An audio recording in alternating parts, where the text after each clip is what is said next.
Para sa mga chismosa dyan, dapat maging proud ka sa pagiging chismosa mo. Tabako gabos sa tao, kayang gibuhon ang tigigibo mo. Tipong, dahil masaya mo nakakaano ang tao, rarautan mo. Wala akong mga gibo mo an. Kaya dahil ka nang gad masupog. Dahil ka magpundo hanggat dahil mo nararautan sa rong tao. Kaya ang mission mo digdi sa mundo. Dahil mo pagparaintindiho ng mga ikataram kay ibang tao. Yan mga barkada mo, kapitbahay mo, nadadagit sa imo. Dahil mo lamang pag-intindihon anta, dahil man kaya din na nasasabutan ang mission mo digdi sa mundo. Di baga, ang mission mo, aram mo sa sadiri mo an.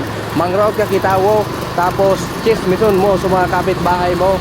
So, akin na daraga, dawa ba ko bados?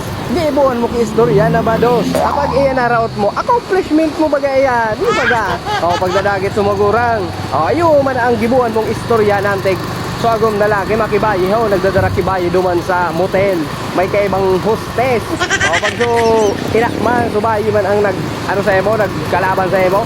Gibuhan mo ki istorya na makilaki. Iyo baga, taar gaya na pag may nagkakalaban sa emo, iyo tulos ang inuton mong dalihon, rautan mo.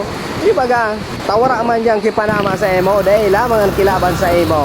Tayaw sa imo pinakamakusog na armas, ang rapak mo, buda ang sensor mo na mauragon magsagap kay mga chismis. Ang pagmata mo pa sana dahil pangailaman nagkape or namahon or naglimogmog, nakakuha ka na tulos ki chismis. Pag nahiling mo sa mga kachismisan mo, puro kastahe, raot-raote. Kadipisilon baga ang pagsagap kay mga chismis. Yung baga, buda ang paggibo kang mga istorya na dahil man nga ni totoo. Pero para sa imo, pasilon yan, talent baga yan. Kaya biniyayaan ka man na gamiton mo yan na talent mo. Kaya hanggat nabubuhay ka, fight sana, raot-raote, gibuhay kay chismis.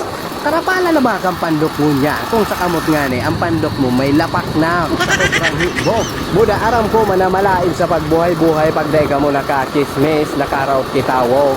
Kaya dapat pamahaw pangudto pamanggi, chismis! Dahil magpundo hanggat dahil naghurubag ang rapak mo. Kaya saludo ako sa gabos na chismosa, chismoso.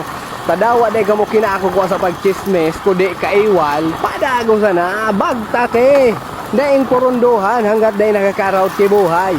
Iyo baga, pag natigba ka sa kakapumundo, iyo man ang sa imong achievement sa buhay, bye!